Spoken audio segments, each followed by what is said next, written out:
girls, grab your beers. Hey everybody, this is Charlie from Anthrax, and you are listening to today's Boondoggle. This is Mark Metcalf, and you are listening to today's Boondoggle with Bailey on Domain Cleveland Radio. You are listening to today's Boondoggle with Bailey on Domain Cleveland Radio. Yes, Kato Kalin listens to this all the time. Welcome to today's Boondoggle. Now here's your host.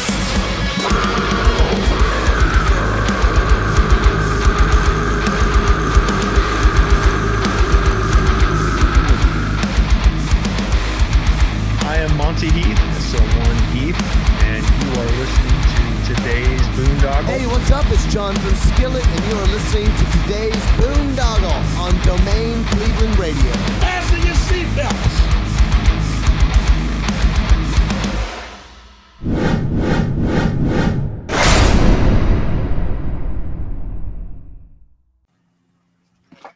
What's going on, everybody? It's Bill Bailey with today's Boondoggle.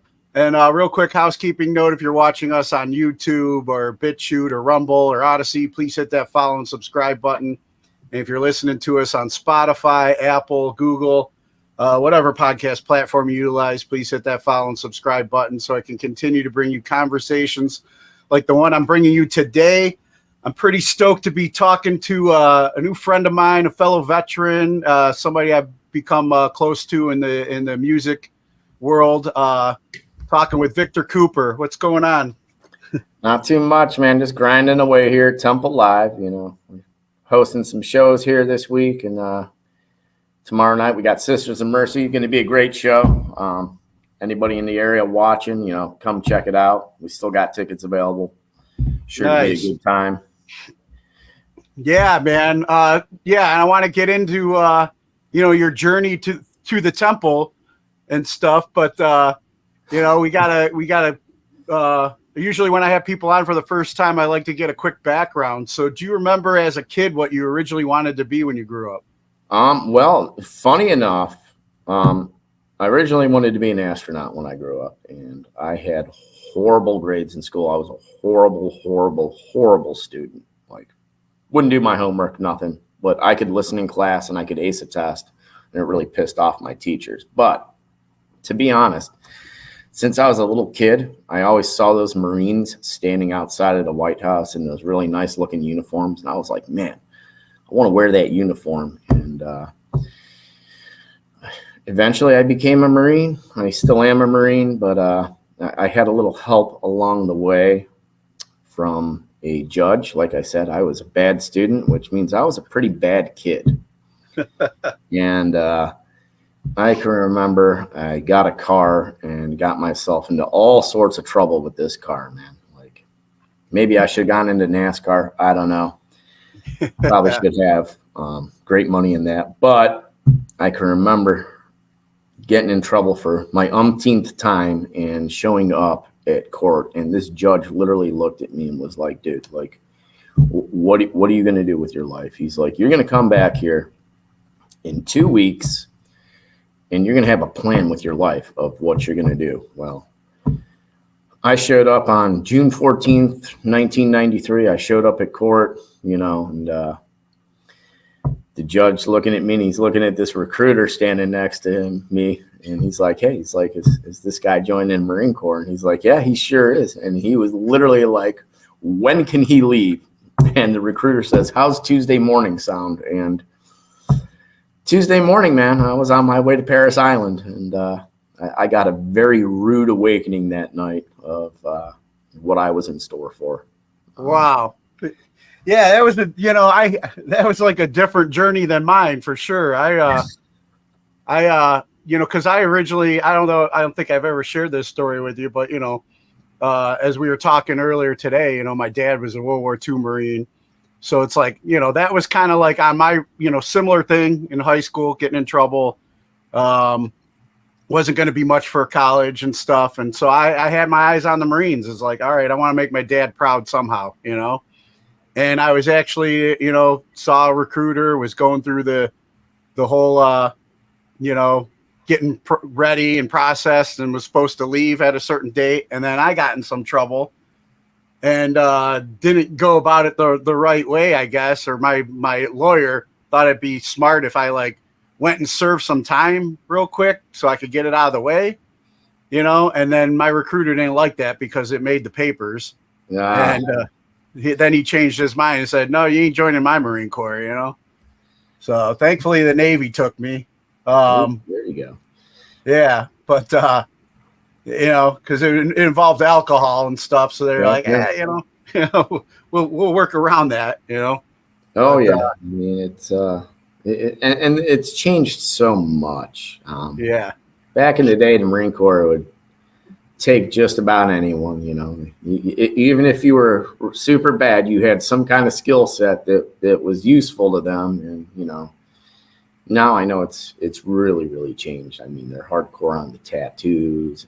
Oh yeah, like a single little misdemeanor, they're like, nope, we can't take you. And sadly enough, I mean, I think that's driving away good people because, you know, I needed some guidance in my life. I was being a bad kid, and I found out real fucking quick, like real quick. Yeah. When I got on that bus to Parris Island, the front seat was empty, and you know, I was clueless. I didn't know, and I was literally the first off of that bus and onto those yellow footprints, man. And like, what a wake up call! It was like getting swarmed by angry hornets, man. I'd never had people yell at me in my face like that before. I'm not gonna lie, I cried my first night of boot camp. Like, what the hell did I get myself into? But it's a journey. It's a journey I'm glad that I took because it taught me a lot. Oh yeah, yeah. I mean, it's definitely, you know, a lot of us maybe don't, you know, didn't have, you know, weren't born with discipline. You know, I know, you know, my dad tried instilling it in me, but it's like, it's one thing when your dad's trying to instill something in you, and then it's another thing when, you know, it becomes like a, you know, part of everyday life, you know. Oh yeah. And you know, and usually we zone out, even though they have the best intentions, we zone out the people closest to us, you know, a lot of times. You know, I look back and I'm like, man, all these things, it's like now I'm repeating a lot of things with my kids that my dad was trying to tell me, you know. So it's like I was paying attention, but I wasn't like following through until now that I'm older and see it, you know. Oh yeah, I've got older boys myself. I also have one that's about to be 7 years old. My two oldest boys have never given me any kind of problems, been just good kids. The 7-year-old, he tests my patience. Like, there's times I have to go drill instructor on this kid. Like, but the other two, easy breezy. This little guy, he's got a lot of me in him. I don't know what this younger generation is you know, where they're getting some of it from. I butt heads sometimes with my girlfriend because she's much younger than me, and her kids are younger, and I'm seeing, you know, I mean, they're not bad kids, but I'm seeing a possible problem with her son, you know, and she calls me boomer. Oh, your ways don't work, boomer. I'm like, I don't know. My ways have me saying please, thank you, and, you know, manners and shit like that, you know? Yeah. So I get that. I don't know what they pick up on the screens too. If we're not around, man, it seems like somehow things are infiltrating the house, you know? Yeah. Well, and it's also, you know, it's just a different time we live in. When you and I went to school, it was completely different in school than it is today. And, you know, oh, dude, I got paddled, you know, back in the day. Yeah, I got lit up like there was no tomorrow many, many times. And, you know, got paddled at school, and then it was waiting for me worse when I got home. Oh, yeah. And, you know, I also grew up in a day and age where, like, you know, I would fuck around with my friend. We would get caught. His mom would kick the shit out of us. And then by the time we got home, there was a phone call made. And I got the shit kicked out of me at home, too. Yep. Yeah. And somehow we're screwed up, you know, I don't know. But I don't know. That we could have a whole episode on that right now. Oh, we surely could. You know? Surely could. But, you know, you talked a little bit about like the hornet's nest when you got off the bus, you know, and I don't know, you know, coming from, you know, home and then, like I said, getting exposed to the Marine Corps. What what are some of the oddest things that you experienced when you came into the military? Well, I'll tell you what, man, and I always make people laugh when I tell them this, and you can probably agree with me on this. Like, you know, growing up as a kid, when I had to use the bathroom, you know, I got to go into this nice little private spot and do my business, and I get to boot camp, and, you know, I got to take a dump, and I'm looking, and I'm like, man, there's no dividers here. There's just like 30 shitters, like.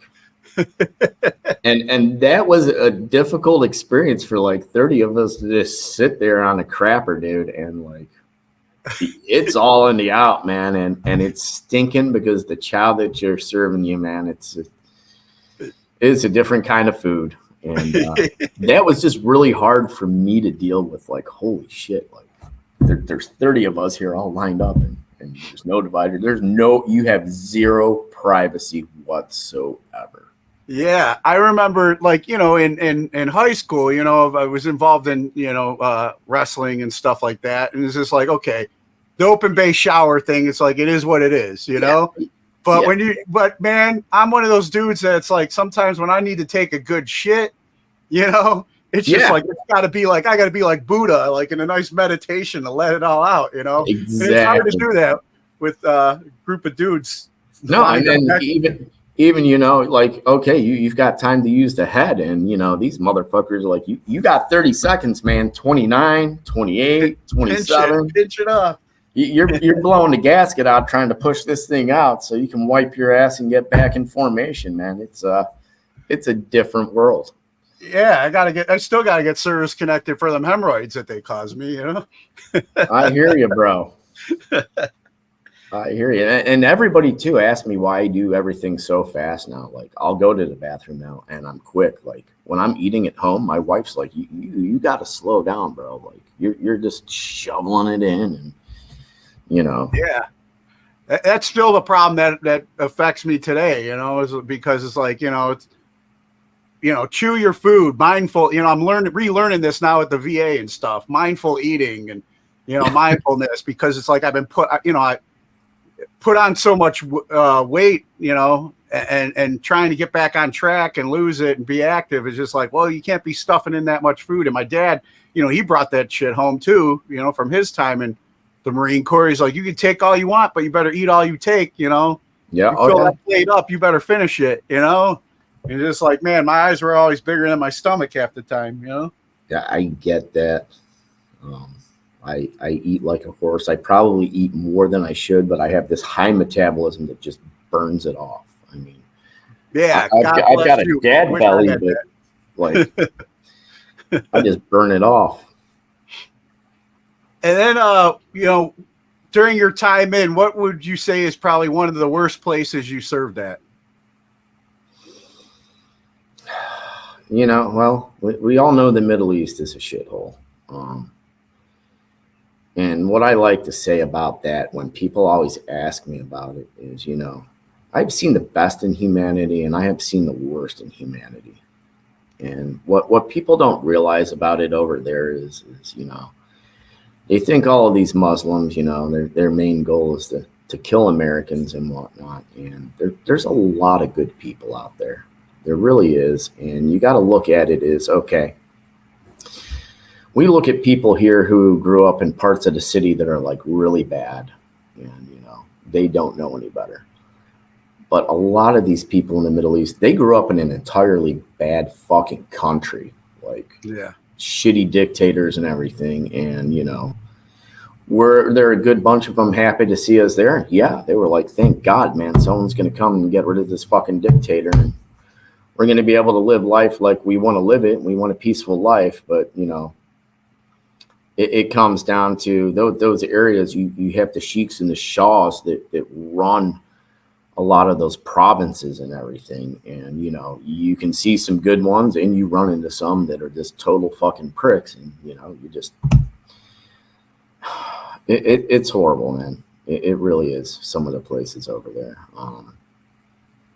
And people don't realize, you know, what beautiful country in Iraq is and Afghanistan. There's just some beautiful places out there that, you know, you're sitting out there and you're terrified, but you're also like, man, this is like a beautiful place, and it's just sad that there's shitty people out there. Yeah, I remember like kind of when I during my last deployment, I was mostly in Kuwait, but you get these briefs, and you get there was a lot of stuff in the news at the time. It's like we're going over there, and everybody everybody's just a savage, No. We're dehumanizing these people or whatever, but like I experienced the same thing. A lot of good people that just are in shitty situations. And at the time, this was like my last deployment was like the first one I actually did as a dad. In the past, when I didn't have kids and it was just me, it was just like I was, I went over there with a different mindset. I could care less. But this time it was just like, dude, I'm coming home one way or the other. I got kids at home, but also, I saw things differently. And then I saw these kids out there like kicking a ball around in this rough little area, but they're having the time of their lives. And I'm just like, man, there ain't no reason why my kids can't be playing with these kids, So they're human too, man. They're human too. They really are. And I mean, do I still feel some way when I'm in like Walmart and I see this Muslim come in their full burqa? Like, I'm not gonna lie, man. There's always something in the back of my head. It's like, holy shit, like this can go bad at any second. But then I gotta realize, okay, they're human too, and they might be feeling the same way I'm feeling. I get looks. I'm out. I've had this hat here for like 25 years, and and sometimes people look at it, Middle Eastern descent, and I'll get a funny look, like, oh, like, who's this guy? Like, does he hate me just because? And that's another thing that the Corps taught me a great thing about. Was it doesn't matter what color your skin is, what religion you believe in. They were all my brothers. Yeah. My sisters. And, we would have died for each other. Yeah, we all wore the same uniform, and that's all that mattered. I was just at one of my shipmates' 50th birthday parties, because I did a lot of the majority of my career was, I finished off in the reserves here in Cleveland. So, I stayed tight with a lot of guys around here, and it was just, it's just like, man, me and this dude, the jokes we'd say to each other, the type of things, he's a black gentleman, and the thing, it's just like the Chappelle Show was big when we were in together.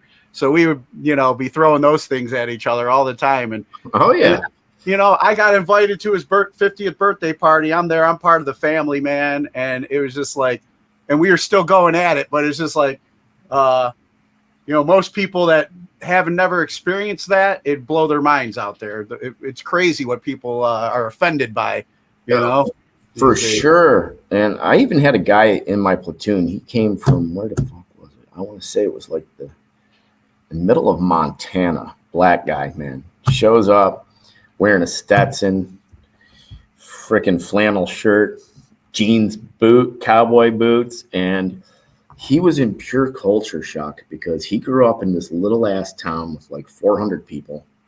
And he was like the only black family in this town. So he had never experienced people of his own color. And it was like culture shock for him because he was like, what the hell is going on here, man? Like, he only knew country living. So he was more redneck than most everybody else, huh? Oh, he totally was, man. But he was a great cat to hang out with, man. Just like, he was fun, man. I miss that dude.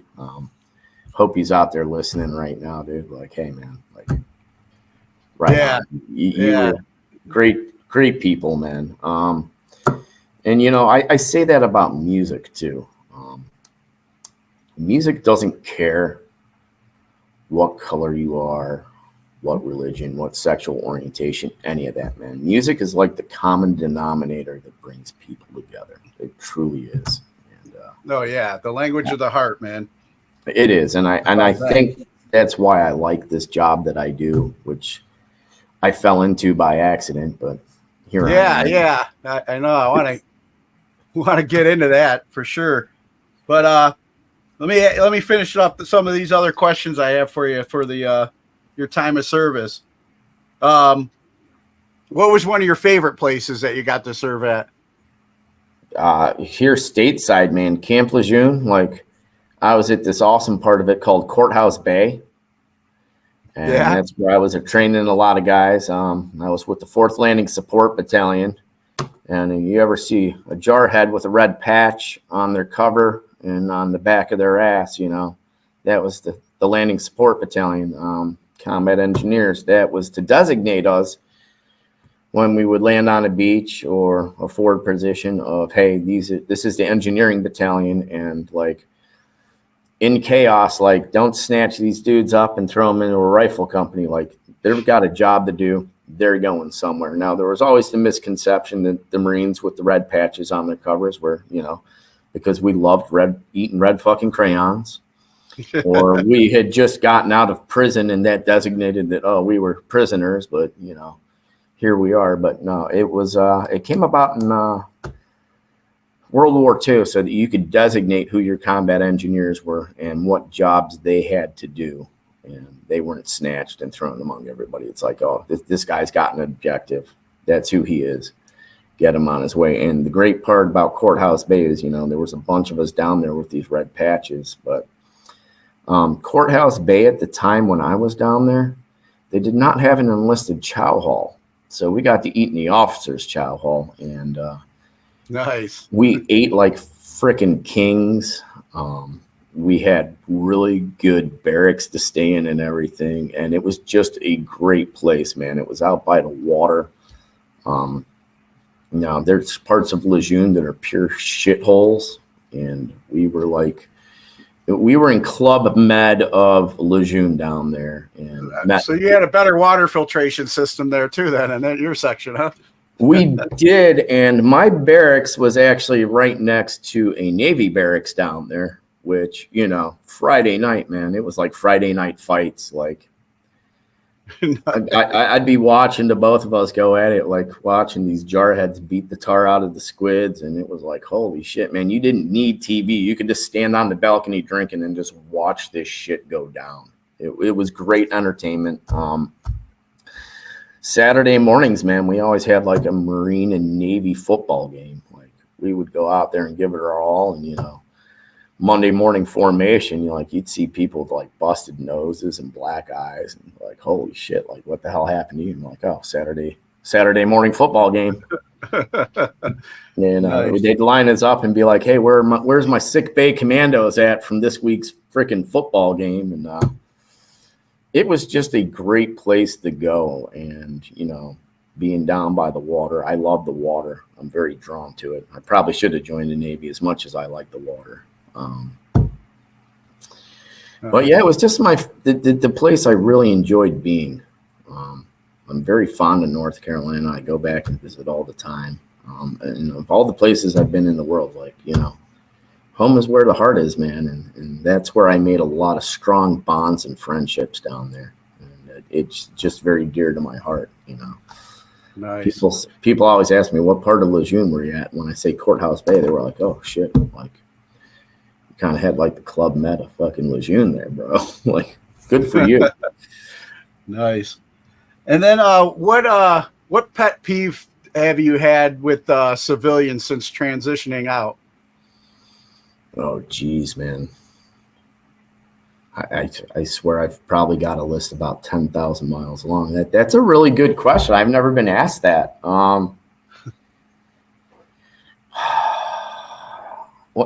My biggest pet peeve is with what we've all got going on today, and the political views and everything, and people just don't have the love for the United States like they used to. And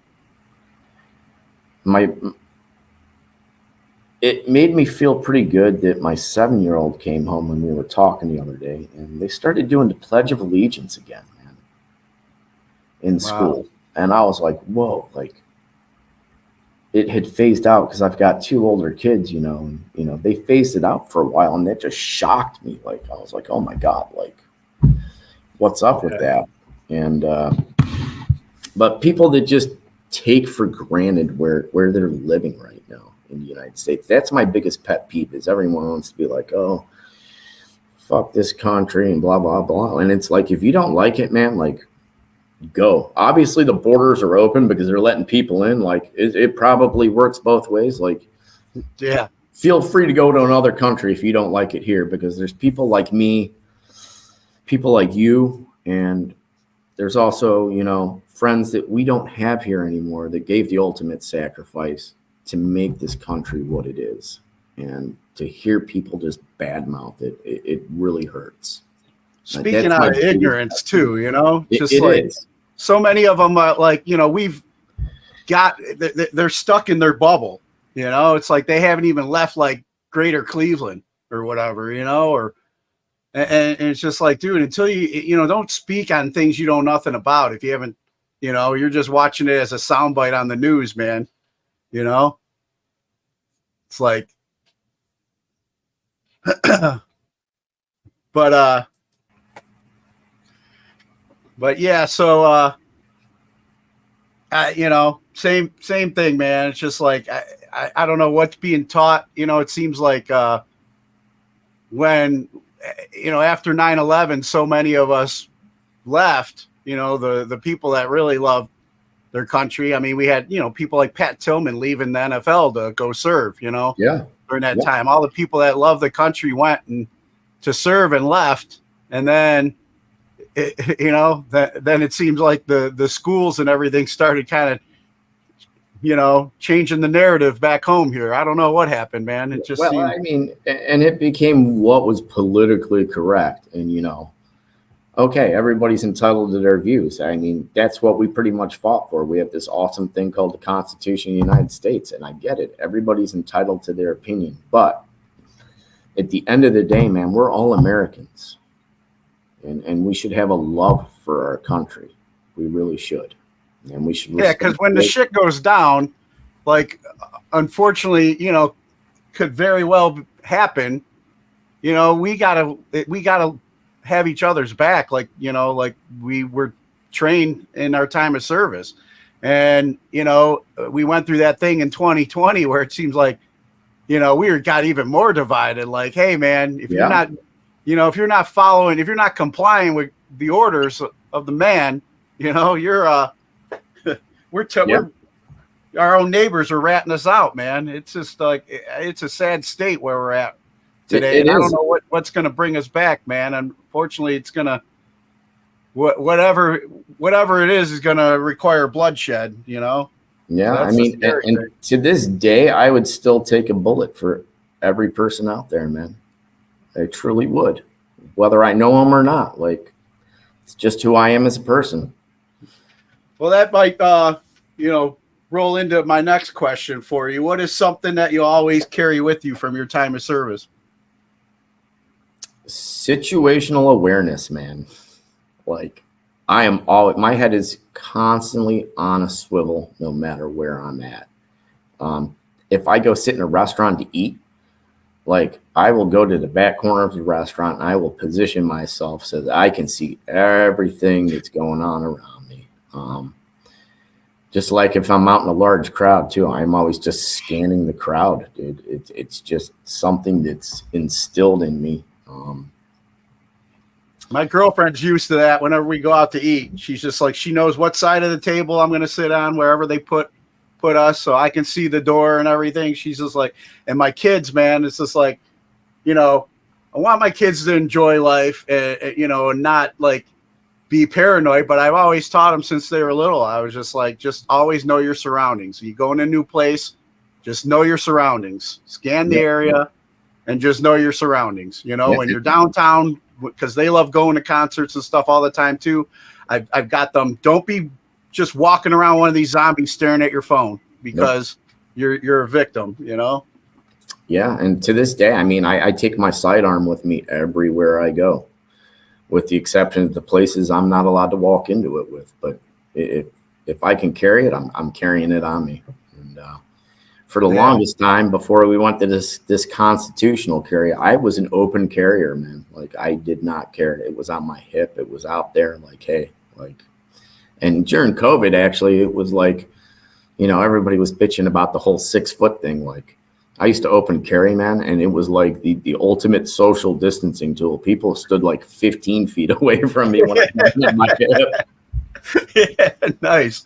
I don't need no stinking mask. I got this. Yeah, exactly. But that's just something I carry with me all the time. I mean, because you never know. I mean, I see all these videos online now, and it's like, hey, like, we live in a different world, and you know, you never know when it's going to be your time. And if that's part of the problem when there's no consequences anymore, too. You know, and that's it. And you know, and if I can protect myself or my family or even somebody else that, you know, someone's about to do them great bodily harm or attempt to end their life, you know, like, I feel I have a duty to still step in, and you know, I'm going to look at that situation, and if that person looks like, hey, man, if it's going to come to it, I'm going to be that guy. I mean, I specifically also went out and got myself an insurance policy to carry my firearm, like, for what it costs me per year. Like, if I make a good decision, you know, that'll be dealt with in court, and if I made a bad decision, it's going to be dealt with in court, but at least I'm also protected. Yeah. But I mean, that also goes to my training, man. Like, that gun will never come out of my holster unless I actually intend to use that thing. And, you know, we know the rules of engagement, that they're there for a reason. And, you know. Oh yeah. Sad that we live in that world. It's almost like we're going back to the 1800s where everybody just had a sidearm on their hip, and in some ways, like, the 1800s were a little bit more civilized. Like, oh yeah, you know, more gentlemanly, I think, with the duels and everything. Oh, I mean, back then it was the true game of fuck around and find out, and you didn't fuck around because you didn't want to find out. Like, everybody had a pistol, and you know, they were a little bit more civil to each other in some ways, because it was like, man, if I tried to do something or I crossed this guy, like, I'm going to be sitting in a pine box, man. That's the end of it. Yep. And then on a cheerier note, what do you feel is one of the funniest stories you can share from your time of service? I'm going to say it was in boot camp, man. Parris Island. And this drill instructor looks at me and he's like, "Come here, son." And me being the smart ass I am, I'm at attention. I'm like, "Sir, this recruit's not your son." And holy shit, man. Everybody laughed, which made him like enraged. And I got thrashed. Like, completely. Private Joker. Exactly. Private Joker, man. And I got thrashed for it. And at the end of boot camp, man, and I remember his name, Staff Sergeant Wallace. Staff Sergeant Wallace came up to me and he's like, "I got to tell you, man," he's like, "I've heard some recruits say some funny shit." He's like, "But when I called you son that day and you came back with what you said," he says, "part of me really wanted to laugh about that." He's like, "I never had anybody had the balls to come out and say it." And he's like, "And you said it." And I said, "Yeah, I did. And I paid for it dearly." And then did you say thank you, Dad, after? It was that's the thing too. It's very eye-opening. Like, you go through this whole experience at boot, and then like once you graduate, it's like a light switch is flipped and they're not DIs anymore. Like, you know, you're Marines and they treat you like a Marine. And I was like, well, holy shit, man, you just treated me like a piece of shit for the past 4 months, and like today, like, we're on a different level here. It's eye-opening, man. Like, but I get why they do it. But yeah, man, I'll never forget saying that to this dude. And some of the funniest shit I've ever heard in my entire life has come out of the mouth of a drill instructor. Like, I don't know why these guys don't retire and become comics, to be honest. Oh yeah, I swear to God. Oh yeah, definitely. And then you know, we've kind of touched on like the state of affairs today, but what is one of your greatest hopes that you have for the country you've been willing to give your life for? That my kids can grow up in a safe country and not in a third world, man. Like, You know, we're going to hell in a handbasket real quick here. We really are. And if things don't change, man, this is not going to be the United States that it used to be. And part of me is scared because you look at it and we're inching closer and closer and closer to a civil war amongst the people.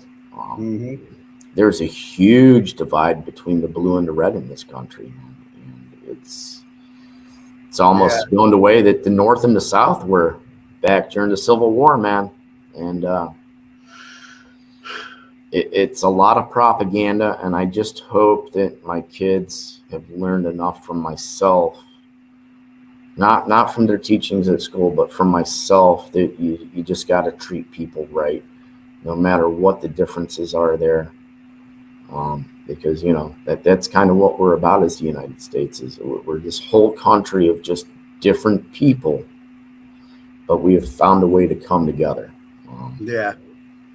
I've you know, I mean, I've had like I've been, you know, involved in local music for a number of years, you know, and you know, I mean, when I went on my last deployment, Peabody's was still around, and they had a going away party for me down there at Peabody's, and then they had a welcome home party for me at Peabody's, and you know, the local bands like, you know, Mushroom Head Side Project 216 at the time headline, and you know, everybody was coming together to support me going off to serve, you know, and it meant a lot, you know. Yeah. But a lot of those same people that I consider close friends and family, man, I really just started seeing another side of them. You know, going through the COVID thing and going through all the, you know, the things that were posted on social media was just like heartbreaking, you know? Yeah. And it's just like, I know they know not what, you know, a lot of them don't know what they're, you know, talking about, but it got to the point where it's just like, I was just like, man, I just got to scroll by, you know, I just got to, I don't agree, but that's their right to feel that way. And they don't know what they don't know. You know, but I learned to scroll by. But if heaven forbid I post my opinion, and then like those hornets' nests, man, and they're trying to shut me down on my own social media. And I'm like, wait a minute, man. That's why it's like, you know, we keep coming back to music as we're going to. It's just like, dude, we were all together, united at music festivals, at shows, you know, getting along. It's just like, let's bring that back. But it's sad to see how many people still, with everything that's being exposed, just don't want to see what's right in front of them. And it's just like, everybody has the right to their opinion. That's what we serve for. That's what our brothers and sisters sacrifice for. But when your opinion starts affecting my personal life and my family's life, you know, when your belief system, when you want to, like I had another veteran on the other day, talking about all that, you know, stuff that when everything was being mandatory with the, you know, during COVID. And it's just like, well, wait a minute, man. It's just like, you know, what happened to my body, my choice? What happened to, you know, and it's like, you're pushing this, you know, I don't know. You're, you know, when like Arnold was like, screw your freedoms. It was like, no, screw you, buddy. You know, exactly. Exactly. And it's like, hey, brother, it's like, you're not even a citizen. So, yeah. Quiet, Arnie. So many, you know, so many people, I'm still like, but it's just like, hey, man, I try and remember like what our common bond is. And I scroll by without like trying to argue with them. But it's been sad, dude. It's been eye opening and sad. Where a lot of people that I love and respect, especially in the music and entertainment world, still, you know, want to hang their hat, you know? I get it. And, you know, I mean, there's times I'm here and I'll hear stuff said, man, and I got to keep my mouth shut as much as I want to run it, because it's like, you're saying some stuff right now, you know, and you're on some touchy subjects. And, you know, if I wasn't in the position I'm in here, like I would let loose on it, but, you know, I have to mind my P's and Q's, you know. It's a very fine line for me to walk in the position that I'm in. That, you know, I can't. Yeah, I feel you, man. I can't imagine.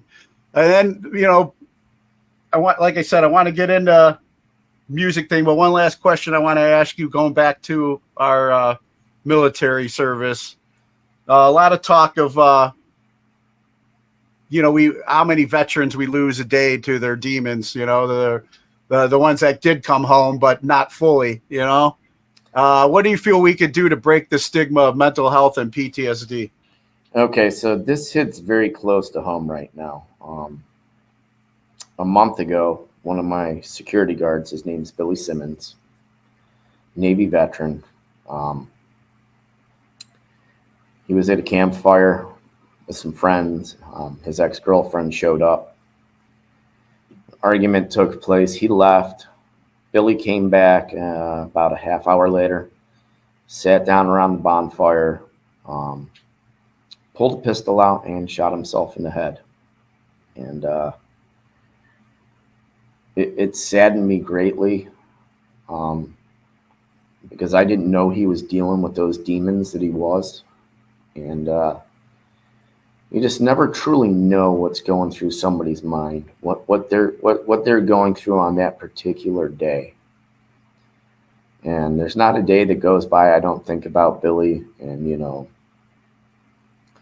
what I could have done to help him out to not go the direction he went. People have to realize that, we see some horrific things, and there's not enough brain bleach in this world to get rid of that. And, and we all deal with it in different ways. Some people keep it all pent up until it's too late. Some people just get angry and they stay that way all the time. And the thing is just to tell those people that you love them, man, to thank them for what they did, to thank them for their sacrifices, and to just be there, even if it's a phone call at 2:00 in the morning, man. Pick that phone up and talk to that person. It's all they want is somebody to listen to them. And I wish I would have had that chance for Billy. And one of my heads of security, he was a captain in the Air Force. And just last week, he brought in Billy's security shirt, and he said, I was going through all of Billy's stuff, man. And he says, I just wanted to give this to you. And I broke down and I cried because the shirt that Billy had, I literally took it off my own back and gave it to him the day he started here. And when it was handed to me, I was like, man, this was my original security shirt that I gave to Billy. I had it on that day, and Billy needed a shirt. I took mine off. I put on my vest and my badge and my sidearm. I said, Billy, this shirt might stink, bro, but here's a shirt, my dude. And yeah, so we're about to frame this shirt and hang it here in TempleLive. But yeah, man, if people are out there and you got a friend that's hurting, man, like, talk to them. To just be there for them, Yeah. Sometimes that's all we need is somebody to listen to us. Yeah, I remember reading that when you guys posted about it, and just we know so many, and I don't know, it's like early on, it's like I had my own time where I was like going through that, and it's like I've done so much work, since I've been home, like in the VA, outside the VA, and I went into my, I told you before we got on, I had a VA appointment today with my primary care, and I just woke up on the wrong fucking side today.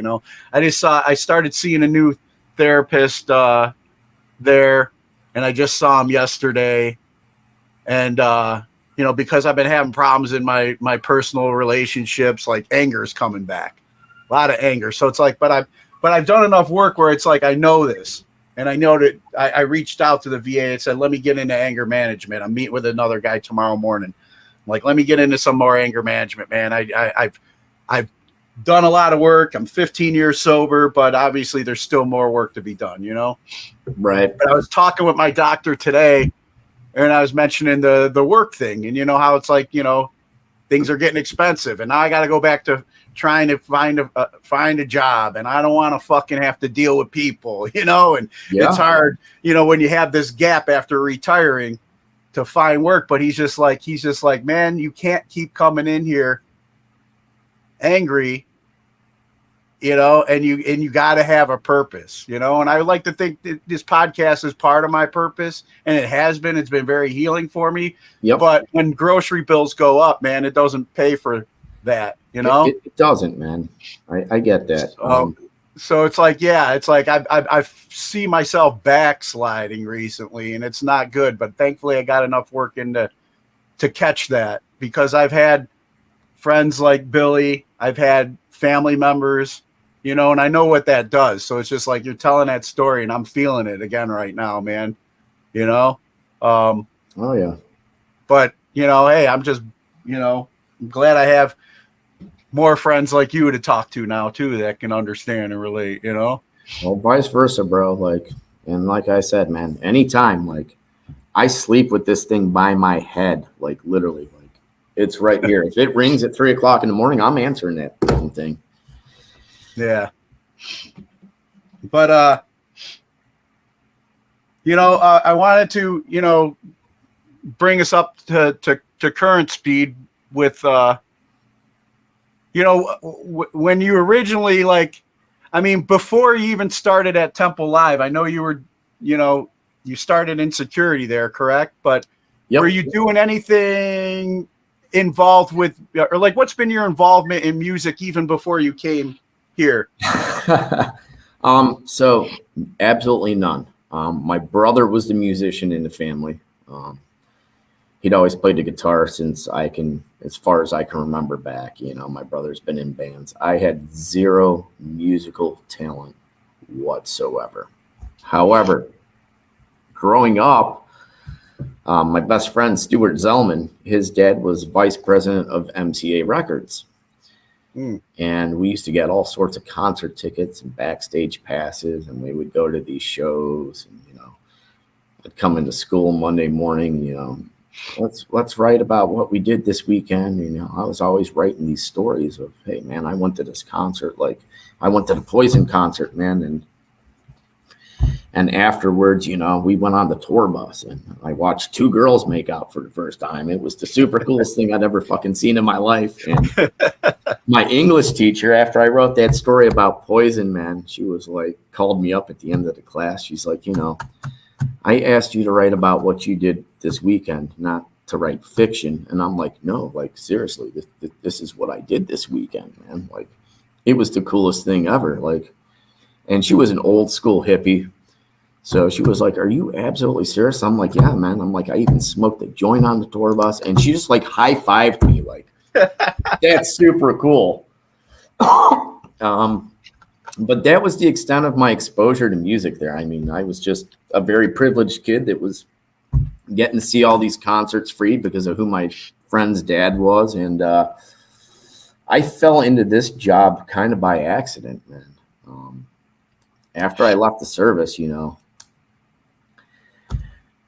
there's not much of a market out there for, hey, let's go blow some shit up. Like, where's that job at? Because I'll still take it to this day. Like, if you're going to pay me to blow shit up every day, man, like I'm there. But unfortunately, there's not a huge job market for that. So I went into security. It's something I felt that I was good at, you know, and I still enjoyed helping people and being part of a team. So I did that. And for years, you know, just different companies, different gigs. And I was a site supervisor for Securitas at Nestle Corporation in Solon. And I get this phone call out of the blue from a friend that says, hey, man, we had a security guy call off of work today, and we got this music gig tonight at this place called TempleLive. He's like, would you be interested in just coming and working a gig? And I was like, well, that sounds like it's a cool time, dude. I'll come check that out. And I came down and I worked it. And to be honest, I thought it was going to be my last day at work. Garrett Zimmerman, my GM here at the time, loved the guy like a brother, but he put me on the stage left door, which leads directly to the green rooms and to where the artist enters the stage to perform. And I let a shit ton of people through that door, man. I let people down into the green room. I would ask for lanyards and passes and stickies and everything. And, you know, some people would be like, oh, I'm with this guy. And I'd be like, yeah, go on by, man. Sure, not a problem. And the tour manager lit Garrett up on that show, like lit him up. And Garrett, of course, came and fucking lit me up. And I'm thinking, oh, man, this is going to be like the last time I ever get invited back here to work. Well, you know, Garrett is a great guy, and he shows a little bit of grace. And he realized that, hey, man, this is his first time doing one of these gigs. He didn't know any better. So, you know, I got called back to do a couple more and then a couple more. And I was slowly realizing while I was sitting at Nestle, which is a corporate environment where I was sat down at a desk to answer a phone and greet executives. Good morning, sir. Good morning, ma'am. Oh, let me give you a badge to get in the building. Please turn it in at the end of the day. That wasn't me, man. I needed to be on the move. Like, needed to just be out doing something, not stuck as a desk jockey, because I felt like I had been put to pasture, if that makes any sense. Like, hey, can't do this. And I quickly realized that, you know, TempleLive is where I wanted to be. And my true side gig was this Nestle, just sitting in this office doing this bullshit. And I came in to get a check one day, and Garrett looked at me and he said, hey, like, I need a director of security for this venue here. Like, would you be interested in it? And I'm not going to lie, man. I wasn't out of this parking lot. And I was on the phone to Nestle like, hey, guys, I'm never fucking coming back there. Like, I found where I want to be. This is the only job I've ever had in 40 plus years that I am happy to come to every day. So I took on the director of security, man, and it was pretty awesome. I felt good about it. You know, I was leading a whole crew of people again. It just felt so natural to me to jump back into that and lead people. And, you know, I was on top of the world with it. I was making decent money. You know, I got to see great acts. I made great friends while I'm here. And then last year at the Christmas party, Garrett says, hey, guys, like, got an announcement to make. I'm moving to Fort Smith, Arkansas, to our other venue. I'm going to take over there, and you guys are getting a new general manager. And we were all like, holy shit. Like, this is not fucking cool, man.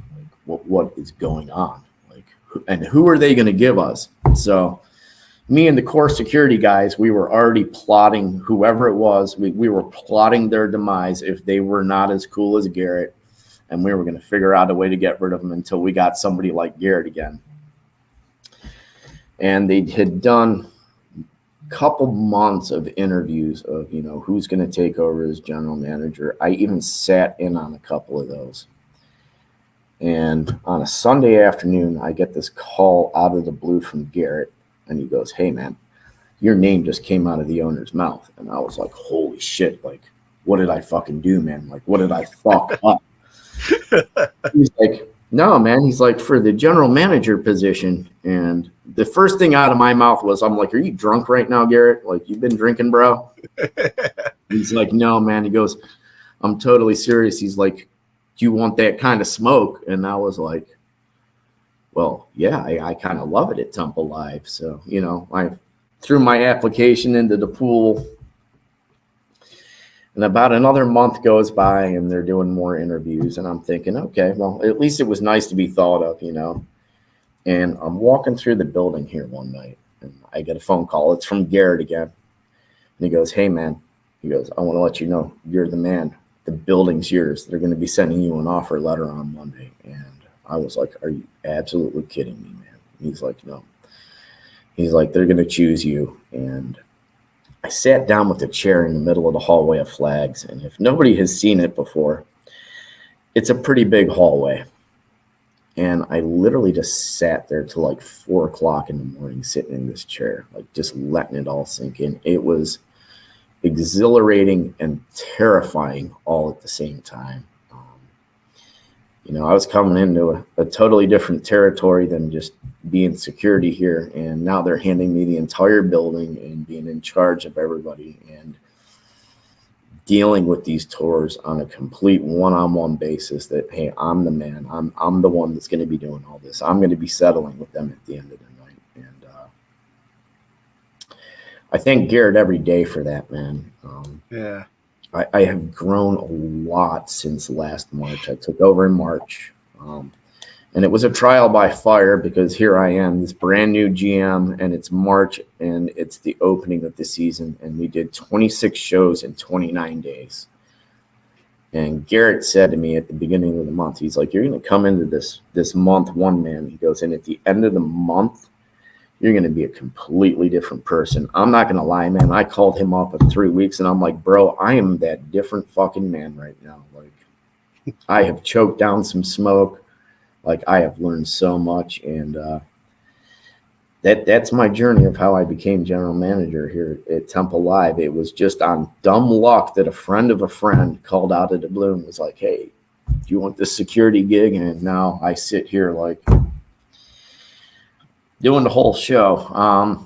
But very much like the military, I could not do this job without my team.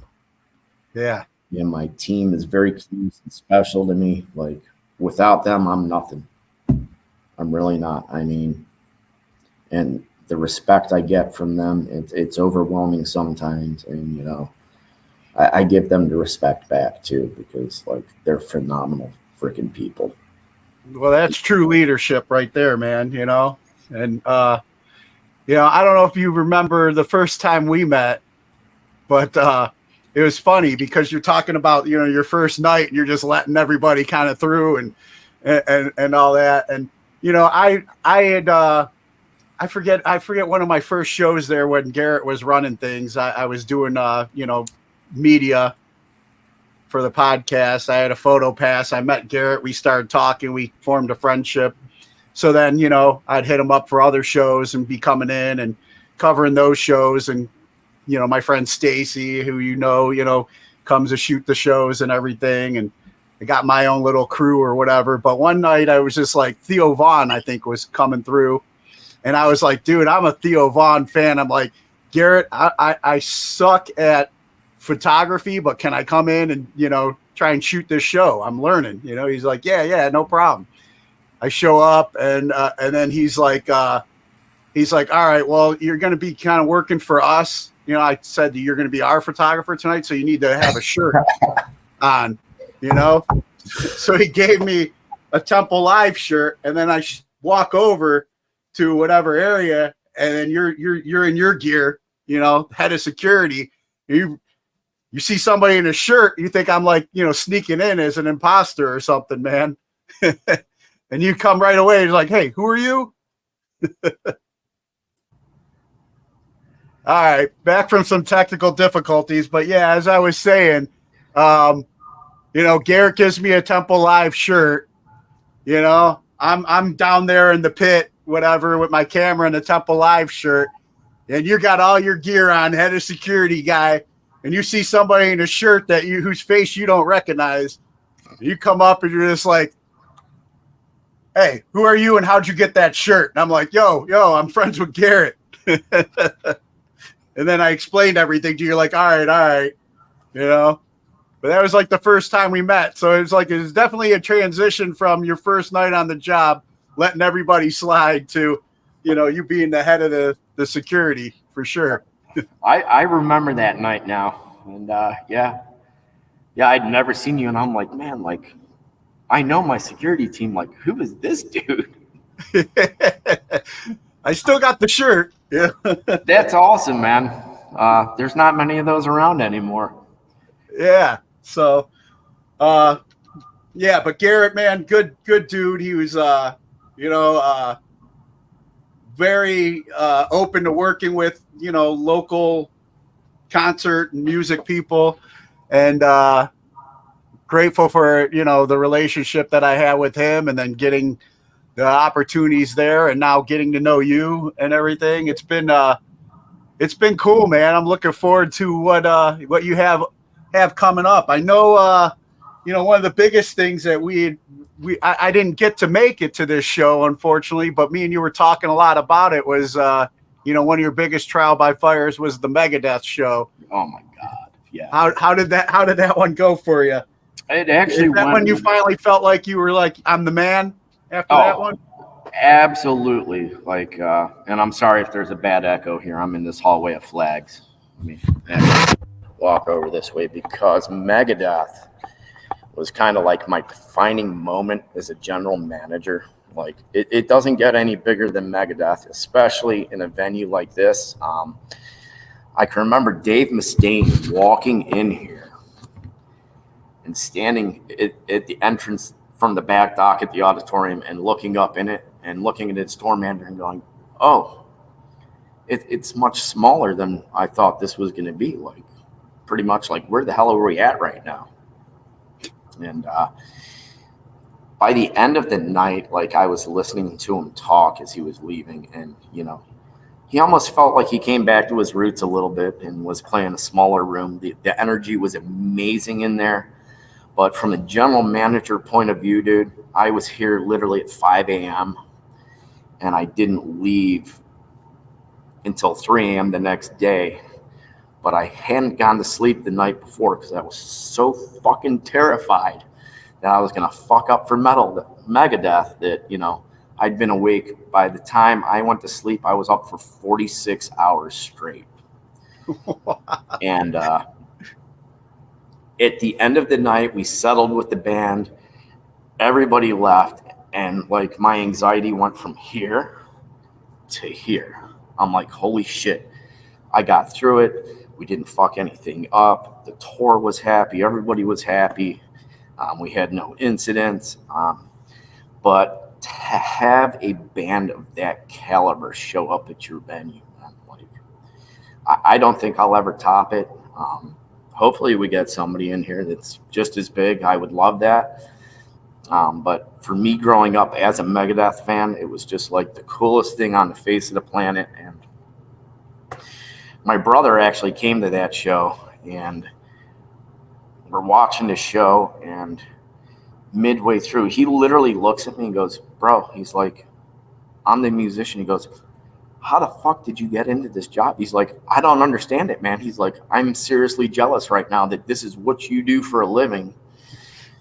And he's like, here I am. I'm this IT guy for a school district, and I love music. And he goes, and you're not a musician. He goes, but you're doing this job. He's like, you're kind of like living my dream right now. It was pretty cool, man. To just even have Dave Mustaine walk through these doors was like absolutely phenomenal. And then people ask me, like, I'll have this Megadeth shirt on. They're like, oh, Megadeth. And I'm like, yeah, I hosted them in my venue. And they're like, really? Like, where do you work, man? Like, that must have been really awesome. And I'm like, it truly is. Like, but yeah, that's the biggest show we've done here. I mean, I've had big acts here. I had Glenn Danzig here, like, oh yeah, awesome dude. And I had Glenn on a great day, man. Like, I got to shake Glenn's hand. He was happy. He had a good time here in Cleveland. I was like, that's sweet. We've had Yes here.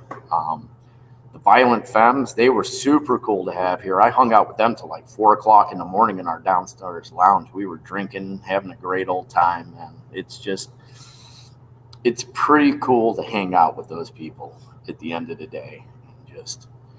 But my favorite part of it all is when the fans are all loaded into that auditorium, man, and it shows just about to start, and they walk out on stage, and just hearing the roar of the crowd, dude, that gets me fired up all the time.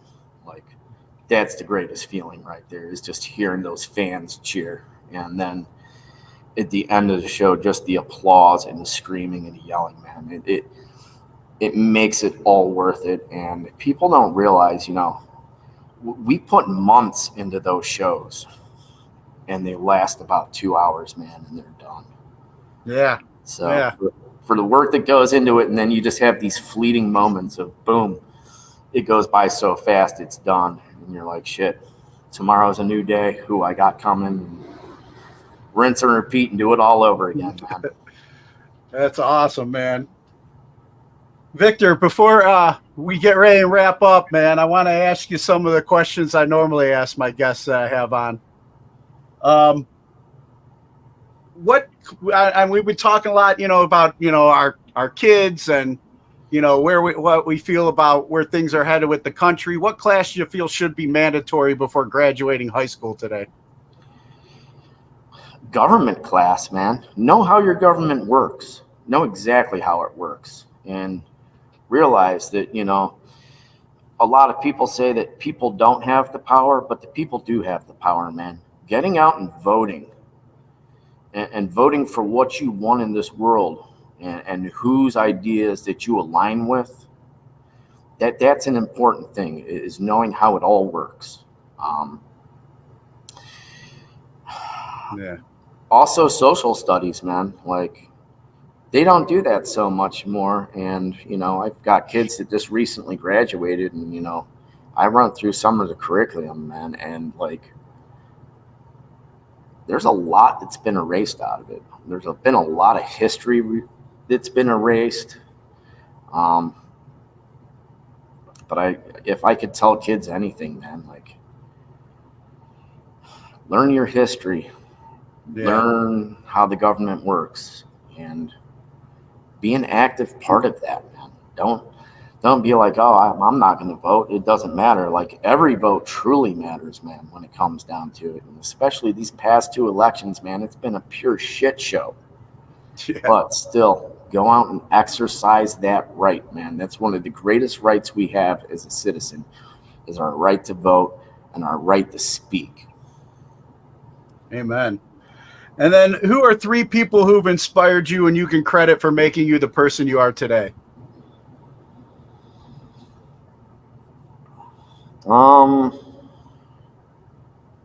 My brother. My dad was always traveling a lot when I was young, and my brother's 7 years older than me. My brother taught me a lot of stuff growing up. My brother was always there for me. He's still there for me. He's pretty much been my number one influence in this world. If there's anybody I listen to, it's truly my brother. Second person, I would say Garrett Zimmerman, man. He gave me my shot here, and I'm living my best life right now, to be honest.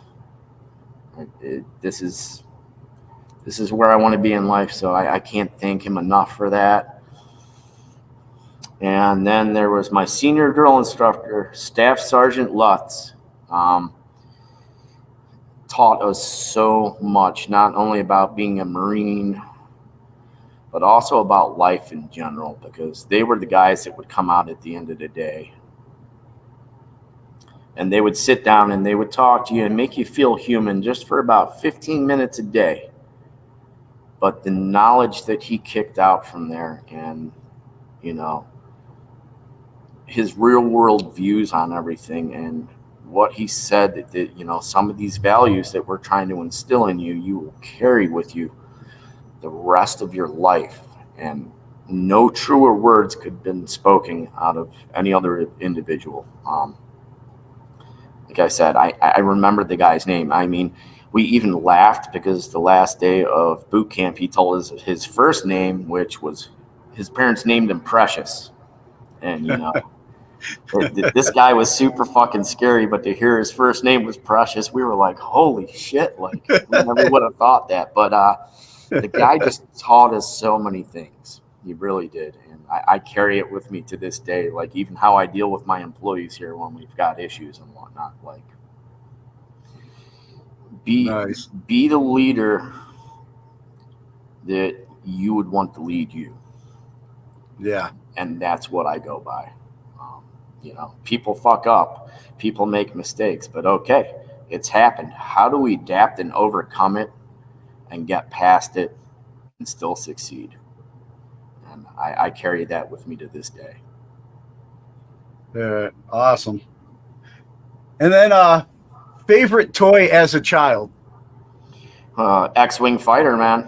Star Wars. I was a big Star Wars kid, and like, I always wanted to be Luke Skywalker flying the X-Wing fighter, man. It was, if I could have one today, man, believe me, have some fun with it. Nice. And then any message you have for our military brothers and sisters that are currently serving overseas today? Sure, man. Just know that we all love you. Like we don't know you, but we love what you do. You protect us. You make the world a better place, whether people tell you that or not. But keep your head on a swivel, man, and come home. And if you're dealing with stuff, talk to somebody about it. We're here. There's more of us here to listen than you know. We're all brothers and sisters, man. If you're a veteran serving right now and you come home and you can't talk to your family or a friend, man, like find another veteran. We've been there. We've been through it. Talk to us. I mean, we still serve in some way. We really do. Yeah, and I also wish them Godspeed and good luck, man, because situations can change in a millisecond out there. But remember what you were taught. Let that muscle memory kick in. It'll save you. Amen. Man, Victor, man, I am glad we did this, man. It's a long overdue conversation we've been talking about having, and man, I'm grateful to know you better now. And yeah, man, we'll be talking more for sure. For sure. I need you to do me a favor, actually. What's that? Next time you come here, you put on that TempleLive shirt, and I want to see if you can sneak past security, man. I need you to give them a test. Yeah, all right. You got it, man. Hopefully they won't watch this ahead of time and know, but yeah, we'll make that happen. And then, you know, we've been talking about TempleLive and what you're doing now, you know, for fans out there in the music world or people, you know, that want to check out a good show that live in the area. Where would you send them to see what's going on with TempleLive? TempleLive.com. We actually own 5 venues. 2 of them are here in Ohio. We have 1 in Fort Smith, Arkansas, 1 in Wichita. We just got 1 in Peoria, Illinois. But for the Cleveland folks, man, go on to TempleLive.com. Click on TempleLive Cleveland. It's going to have the list of all of our upcoming shows. If you're on social media, it's on Instagram, Facebook. We're trying to get the word out there. We hold some pretty awesome shows here. And a lot of people don't know what we do here. This is a beautiful building, as you can probably see behind me. This building is 105 years old. It is the oldest concert venue in Cleveland right now. It's just a gorgeous place to come visit. Come check out a show. It's a spectacular auditorium to see a show in if you're going into the big room. People walk in and they're amazed. They walk in and said, "Oh my God, I didn't even know that this was here." And yeah, you know, the greatest thing I can get is when people are leaving at the end of the night, they'll look at us and be like, "Thank you for a great show. You have a beautiful building." You know. Oh yeah. That's my greatest feeling at the end of the night. I can vouch for that, man. Definitely great, a lot of history, beautiful building, and the upgrades you put into it, the sound, everything. It's just amazing place to experience a show. And then before I let you go, I need one more favor from you. Usually when I have my veterans on, I ask for a promo ID from them. I have them introduce themselves at the last rank they held before getting out of the military. Could you do that? Just introduce yourself at that rank, and you're listening to today's Boondoggle? Yep. My name is Victor Cooper, Staff Sergeant, United States Marine Corps, and I'm listening to today's Boondoggle podcast. Check it out, subscribe, listen to it. It's an awesome podcast. Bill here, great guy. Get to know him. If you're local, get to know this dude. He's a really cool dude to hang out with, and I can't wait to see him here at my venue next time. Hopefully you're coming out soon, brother. You really need to.